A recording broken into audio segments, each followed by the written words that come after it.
Mambo vipi mtazamaji? Bwana, leo nimekuja na uchambuzi wa Group B ambalo yupo National Al pamoja FAR na Young Africa. Lakini kwenye kundi ambalo yupo National Al, FAR, Young Africa na JS Kabylie ni kundi ambalo lina hatari ya Yanga kushindwa kufuzu au lina hatari ya FAR kushindwa kufuzu kwa sababu mpaka sasa Yanga anaenda kucheza na FAR pale Morocco, Yanga akiwa ana jumla ya alama 5, lakini FAR ambaye atakuwa nyumbani akimkaribisha Young Africa naye pia ana alama 5. Tofauti ya Yanga na FAR ni kwamba Yanga ana negative moja ya magoli ya kufungwa, lakini FAR yeye ana negative wala hana positive, yani ameweza ku level ile positive and negative goal conceded. Kwa hiyo maana yake ni kwamba endapo Yanga watapoteza kwenye huu mchezo either mchezo wa mwisho ambao watacheza nyumbani kwa Mkapa zidi ya JS Kabylie akahakikisha anapata alama 3, then tuangalie head to head kati ya Young Africa na FAR nani amepoteza kwa jumla ya mabao mengi. Kwa hiyo Yanga ana hatari au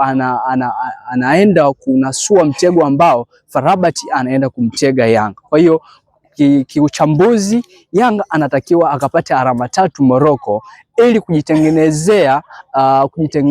nafasi ya pili kwenye group, kwa sababu National Al ana pointi 8, lakini hata kama Yanga anashinda kwenye hii mechi, National Al atakuwa bado yupo kileleni kwa sababu ya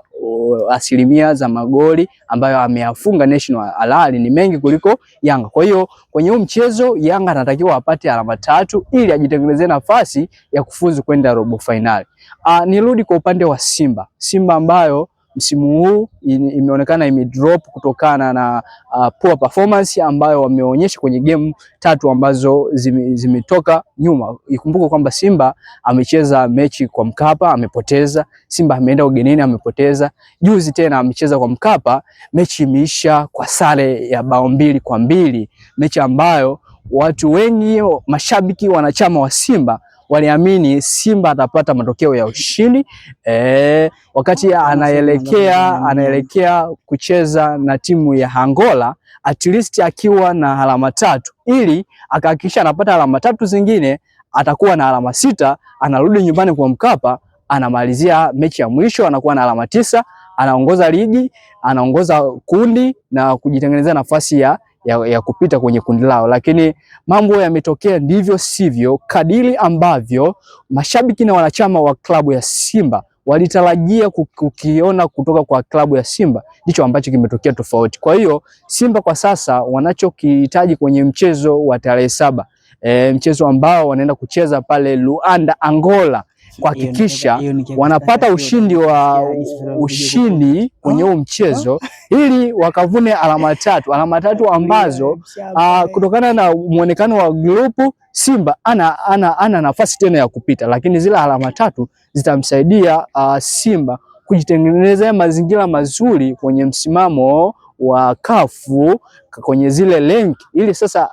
asishuke moja kwa moja, hakikisha anavuna alama 6 hizi ambazo wamesalia nazo, amalize mashindano akiwa na alama 7 ambazo zitaendelea kummaintain katika nafasi yake ambayo yupo kwenye rank ya kafu, kwa sababu Young Africa endapo ikitokea anafuzu kuelekea hatua ya robo finali, na Simba endapo ikitokea anashindwa kufuzu hatua ya kwenda robo finali na anasalia na hii alama 1, automatic ni kwamba Young Africa anaenda kumpiku Simba kwenye renki za kafu. Kwa hiyo Simba ana kila sababu kuhakikisha kwamba mchezo ambao anaenda kucheza tarehe 7 anapata ushindi ambao utampa alama 3 ambazo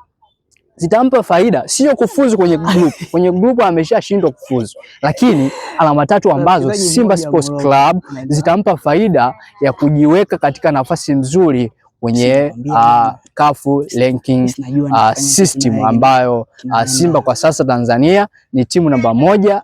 Tanzania na East Africa kwenye ranki za kafu kwa ngazi ya vilabu. Kwa hiyo Simba kushinda kwenye ile mechi maana yake anaendelea kujibakisha kwenye nafasi ya kafu kuwa yeye ni timu kubwa na hakuna timu nyingine ya Tanzania ambayo inaweza kubato na Simba. Bye bye.